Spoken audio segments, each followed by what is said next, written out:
lo que hizo Él. Él como la propiciación que se ofreció a Dios.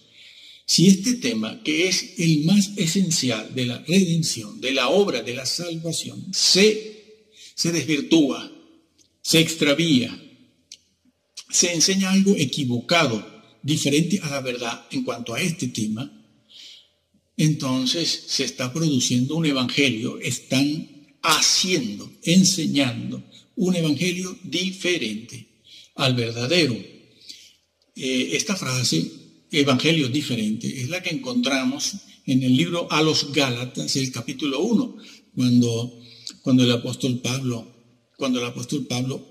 le hablaba a ellos de que si alguien predica un evangelio diferente, sea anatema. Lo dice varias veces allí en el libro de Gálatas. Si alguien predica un evangelio diferente, ¿qué debemos entender por evangelio diferente? ¿Un evangelio contrario? No, contrario no, porque el término griego que ustedes pueden averiguar utilizado allí es en el versículo 8, versículo 9, es un vocablo, es una palabra griega, para, sí. Ese término, ese vocablo griego, para, significa diferente. Es decir, algo que no necesariamente es contrario, sino que es diferente. Porque hay cosas que pueden ser contrarias, pero no diferentes. Bien, Pablo dice, si alguien os enseña un evangelio diferente, el vocablo para significa un evangelio puesto al lado del verdadero, un evangelio puesto al lado del verdadero, que se parece mucho, que corre paralelo, corren los dos, el verdadero y el diferente, no contrario, Pablo dice diferente, puesto al lado del verdadero, parecen el mismo, parecen los mismos, parece el mismo evangelio, pero hay algo que lo hace tan distinto, que trastoca completamente la doctrina, en este caso a los Gálatas y en este caso en Hebreos que estamos viendo, la trastoca de tal manera que no puede producir la salvación. Por una parte, y por otra, deshonra al Señor, lo deshonra completamente, porque es un evangelio diferente, porque predica un plan de salvación, un plan de redención, una expiación y una propiciación que es completamente diferente, y no produce la salvación. Incluso son dos evangelios que corren paralelos, parecen iguales, son de la misma esencia, son del mismo tipo, pero hay una diferencia importante. No es contrario. No dice Pablo un evangelio contrario. ¿Cuál es el color contrario al negro? El blanco, contrario. Pero un color diferente al negro, ¿cuál puede ser? El amarillo, el azul, el rojo. Esa es la idea, sí señor. Esa es la idea. Y Pablo dice, el que predique un evangelio diferente, puesto el verdadero al lado del falso, corren paralelo, son evangelios de la misma esencia, de la misma naturaleza, pero tienen algo que desvirtúa completamente la doctrina y la salvación final. Y él dice, el que haga eso sea anatema, es decir, maldito. Entiéndase que Pablo, cuando habla de esto, allí en el libro a los Gálatas, lo está diciendo porque algunos allí, judaizantes, quizás ebionistas, cristianos, creyentes en Jesús, estaban allí en la iglesia, en los grupos que se congregaban en el nombre del Señor, enseñaban también, querían también que los gentiles se circuncidaran. Allí en el libro de los Gálatas no se dice un evangelio diferente para referirse a que estaban obligándolos a guardar la ley. No, en el libro de Gálatas no se dice eso, no se habla del decálogo. Se está hablando de otra cosa, de la circuncisión, nada más que de eso. ¿Por qué? Repetimos, porque habían judíos, cristianos, quizás ebionistas, lo que hoy conocemos como ebionistas, que querían circuncidarlos Jesús, sí, el Salvador, el Redentor, el Hijo de Dios que resucitó, sí, pero hace falta la circuncisión. Y Pablo dice, si aceptan eso, si enseñan eso, si creen eso, están predicando un evangelio diferente. Hoy en día se preguntan los creyentes dicen, ay, por una cosa tan simple como la circuncisión, ¿y eso qué importa? Eso no salva a nadie. Bueno, pues te pierde, porque eso cambia completamente el evangelio. Lo cambia completamente en última instancia, lo cambia. Por eso Pablo dice, el que crea esto, aceptando a Jesús, creyendo en Jesús y todo lo que tiene que ver con él, si llegas a hacerte la circuncisión, si creen eso, están predicando un evangelio diferente. Entiéndase una cosa importante aquí. Dice, estando ya Cristo presente, no Cristo con su cuerpo humano, en su cuerpo glorificado. ¿Por qué? Porque un arcángel, un ser que tenga naturaleza angelical, como un arcángel, un querubín, un serafín o un ángel, un ser con naturaleza angelical no puede ser mediador de los hombres. ¿Por qué? Porque la naturaleza angelical no redime a nadie. Una naturaleza angelical no es humana, ni redime. Quien redime es un hombre, que es Dios también. En este caso, Jesús. Jesús tiene deidad. Ese hombre se dice que es Dios no porque sea Dios el Padre, no, es Dios el Hijo. Pero decimos que Jesús es Dios porque tiene Jesús deidad. El Padre tiene deidad, Jesús, la segunda persona de la deidad, tiene deidad, o de la Trinidad tiene deidad, y el Espíritu Santo tiene deidad. Entonces, solo un ser que fuese Dios mismo, que tuviese deidad, y fuese hombre, podía redimir a los hombres. A un hombre no lo puede redimir un arcángel, ni medio arcángel, ni un cuarto de arcángel, mezclado con naturaleza divina, es decir, con deidad más la humana. Eso es un ser tripartito. Jesús nunca ha tenido naturaleza angelical. Es Dios redimiendo a los hombres. Esa es otra herejía grave. Es un evangelio diferente. Señores, no se trata de estar ofendiendo e insultando. Se trata de decir la verdad. Aquí se la decimos. Aquí se la estamos diciendo para que ustedes la averigüen. No para que digan que sí o que no. No, nosotros no estamos pidiendo que digan, ay, sí, ay, no. Escúchalo y entonces averígualo. Pero averígualo tú mismo. ¿Por qué? Porque si tú le preguntas a la parte afectada e interesada, nunca sabrás la verdad. Nunca. Piensa que es lo que deben hacer, averiguar la verdad. A ver si es verdad todo esto. Seguimos con el versículo 11 del capítulo 9 de Hebreos, que resumimos, pero estando ya presente Cristo en su naturaleza humana, un hombre, según Hebreos 4, Hebreos 5, solo un hombre que sea además sumo sacerdote, un ser que tenga naturaleza humana, y otra vez repito, que sea sumo sacerdote, es decir, mediador, puede traer la redención y la salvación. Así que ya estamos viendo, ya intuimos, además de ver de manera clara, que Jesús entró en el lugar santísimo, en el momento de su ascensión. Bien, eso en el versículo 11. Y el 12 dice, y no por sangre de machos cabríos ni de becerros, sino por su propia sangre.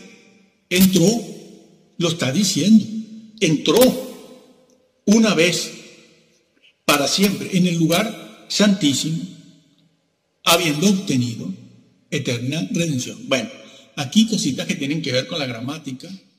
Bien, lo dice, y no por sangre. ¿Por qué se refiere el versículo 12 a la sangre?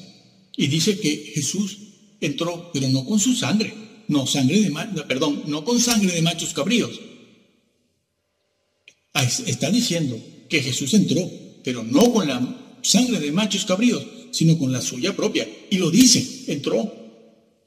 ¿Y por qué nombra la sangre? Bueno, menciona a la sangre porque para entrar en el lugar santísimo era necesario, era obligatorio entrar con sangre, la sangre de un sacrificio, una ofrenda para calmar la ira de Dios, claro, claro. Esto de la sangre no se lo ha inventado nadie, está escrito, fue Dios quien demandó sangre. ¿Por qué? Porque la desobediencia ocurrida por el hombre en primer lugar en el huerto del Edén, que fue una rebelión, fue una transgresión, fue una decisión, no fue un error, no fue un error de ignorancia, falta de experiencia, equivocación, fue una decisión, como hemos dicho en ese otro video que ha sido muy visto en YouTube. Bueno, pues la sangre se ha de derramar porque cuando el hombre pecó en el Edén, decidió no seguir a Dios, sino seguirse a sí mismo y al diablo. A esa rebelión le corresponde una sentencia. ¿La sentencia cuál era? El día que de él comiereis, ese día moriréis. Esa es la sentencia. Entiéndase que la muerte allí es una muerte eterna de la que está hablando el Señor, porque la ley quebrantada es una ley eterna. La ley eterna es Dios quien la ley pide una ofrenda, una compensación, un castigo por la ofensa que le hemos hecho en el Edén. Y eso implica derramar sangre. Por eso se habla de sangre. Siempre se habla de sangre. Y por eso se dice así aquí, que Jesús entró no con la sangre de machos cabríos, becerros, ovejas, etc., sino con la suya propia. Porque Dios no admite otra cosa. No lo decimos nosotros, lo dice Dios. Alguien tiene que pagar por esa ofensa. Alguien tiene que pagar por esa ley quebrantada. Alguien tiene que pagar por el desaire y porque ¿qué le hemos hecho a Dios? Por la bofetada que le hemos dado al Señor. Ha sido una decisión a cara abierta.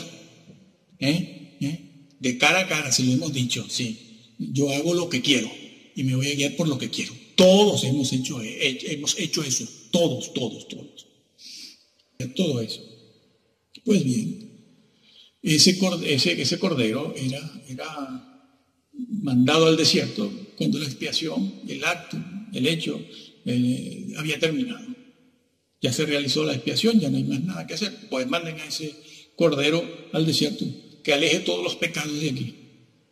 Pero decir que no es lo mismo que decir que el diablo carga con nuestros pecados. No, él no carga con nada. Ya bastante rebelión tiene encima. Bien. Bueno, el capítulo 5 de Hebreos también. Podemos leer Romanos, y dice lo mismo. Y Efesios dice lo mismo también. El libro de Efesios. Bueno, pero estamos en el libro de Hebreos, capítulo 5, el versículo 9 y 10 dicen así: y habiendo sido perfeccionado, Jesús vino a ser autor de eterna salvación. Allí, en aquel momento fue autor de eterna redención, porque si la expiación ha sido incompleta hasta 1844 y lo sigue siendo ahora, entonces no hay una redención. La salvación no se ha logrado. Nadie es salvo todavía, porque sin expiación no hay redención, no hay reconciliación. Es la lógica teológica, la secuencia teológica en este caso. Si no hay expiación completa, no hay reconciliación, porque lo que buscaba la propiciación y la expiación era la reconciliación del hombre con Dios, es decir, la comunión, restablecer la comunión es decir, tendré comunión con Él. Pues la expiación lo que ha logrado es restablecer esa comunión, que no es otra cosa más que la reconciliación entre Dios y los hombres. Aquí dice, pues, y habiendo sido perdonado, vino a ser autor de eterna salvación para todos los que le creen. No, le creen, no, le obedecen. Puede ser borrado del libro de la vida, que puede ser borrado. Sí. Y fue declarado por Dios sumo sacerdote. ¿Cuándo fue declarado? Fue declarado sumo sacerdote según el orden de Melquisedec. ¿Cuándo fue declarado? Cuando ascendió. Traspasó los cielos. Lo dice aquí también. El capítulo 4, así que Jesús entró, necesitaba la sangre. Y el hecho de que se mencione la sangre y la suya propia de él, de Jesús, es una afirmación o reafirmación de que lo está haciendo en el lugar santísimo. Está entrando en el lugar santísimo. Por eso se ha dicho en el versículo anterior que entró presente ya a Cristo como sumo sacerdote. Claro, un sacerdote no puede mediar por nosotros, ni aquí, ni en el reino, ni en el cielo, ni en el trono, ni en ningún lugar. Tiene que ser un sumo. Estamos viendo que Jesús entró una vez para siempre, y lo dice, lugar santísimo, ¿sí? Rey Casiodoro de Reina y Reina Valera, Cipriano de Valera, Reina Valera, tradujeron bien, lugar santísimo. Claro que en el griego original se dice y se habla de entró en los santos, en plural, los santos. ¿Y cómo se traduce eso, los santos? Que entró con su propia sangre una vez para siempre en los santos, a la hora de reflejar el texto griego en la Biblia Casiodoro de Reina. No pueden poner santuario ni tienda, porque no se está diciendo que entró en una tienda con su sangre, ni en un santuario con su sangre. Está diciendo que entró en los santos. Se ha de poner lugar santísimo. Casiodoro tradujo bien. Lugar santísimo. Lo viene diciendo desde aquí el versículo Vamos a seguir viendo otros. Dicen todos ellos que Jesús entró en el momento de su ascensión en el lugar santísimo y mostró su sangre en aquel momento, por lo cual obró la expiación completa. ¿Por qué lo desmienten? ¿Por qué? Porque si está escrito, es que está escrito. Una y otra vez. Bueno, eso es lo que está diciéndose aquí. Bueno, es más. Si entró en el lugar santísimo es porque obró la expiación. La expiación consistía en eso, en el derramamiento de la sangre, en un sacrificio, una ofrenda y un sacrificio que fuera grato al Señor. E incluía de manera obligatoria el derramamiento de la sangre. Entonces Jesús es el Cordero de Dios. Jesús es la propiciación sacrificada, cuya sangre se derrama en el propiciatorio. El propiciatorio era la tapa del arca, la cubierta del arca de la alianza. Y Jesús es la propiciación que se ofrece como una ofrenda en el propiciatorio para hacer propicio a Dios, como aquel publicano que decía: Señor, sé propicio a mí, pecador. ¿Qué estaba diciendo? Estaba diciendo: sé favorable conmigo, favoréceme, escúchame, reconcíliate.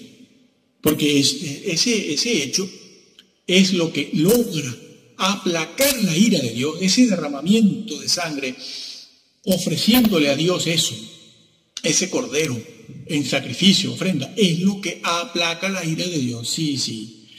El problema del pecado, la rebelión, la transgresión, no está en el hombre, ni en el diablo, como también han enseñado. Ahora lo estaremos viendo aquí también. Hablaremos de Azazel. El problema no está en el diablo.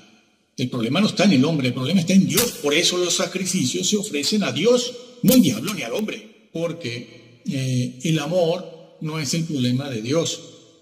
O no es Dios no tiene ese problema. No es que le falte el amor porque el hombre pecó. No. El problema en Dios es su justicia, que ha sido violentado. Él ha sido violentado en sus leyes, en su esencia, porque sus leyes son un reflejo de su esencia misma.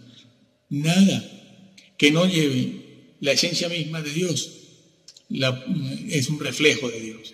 Dicho de otra manera, cuando Dios hace algo o de Él emana algo, eso que emana siempre lleva sus atributos, sus distintivos, su esencia, su naturaleza. Cuando Él dio los 10 mandamientos, estaba dándose a sí mismo. Y, por ejemplo, si uno de los mandamientos dice, y este es un ejemplo muy, muy sencillo, trivial, simplón, si hay un mandamiento que dice, no matarás, lo da porque es un reflejo de la esencia y la naturaleza de Dios. Es decir, Dios no mata. Y como Él no mata, da una ley. Y Cristo, cuando entra, como hemos visto ya en el lugar santísimo, muestra sus marcas. Entra no solo como el Cristo preencarnado, sino entra como un hombre allí en la presencia de Dios, en su trono de majestad, donde está Dios el Padre. Allí en ese lugar, en el lugar santísimo, donde todo es santo, todo, absolutamente allí es santo. Por eso es el lugar santísimo. Lo que no es santo allí no puede estar. Allí entró por primera vez un hombre, ¿sí? Allí nunca había habido un hombre. Y por primera vez estuvo aquí, en el tiempo de los apóstoles, cuando el Señor resucitó en el siglo I. Allí entró en aquella época, hace 20 siglos, entró en el lugar santísimo un hombre, pero era un hombre perfecto. Y entró con sus marcas, las mismas que le mostró el Señor a Tomás. ¿Por qué? Porque era un cuerpo humano. Eso es lo que salva, eso. La humanidad, una humanidad, un hombre es el rey del universo. Un hombre, olvídense de grises, grandes, pequeños, draconianos, reptilianos, luciferianos, masones.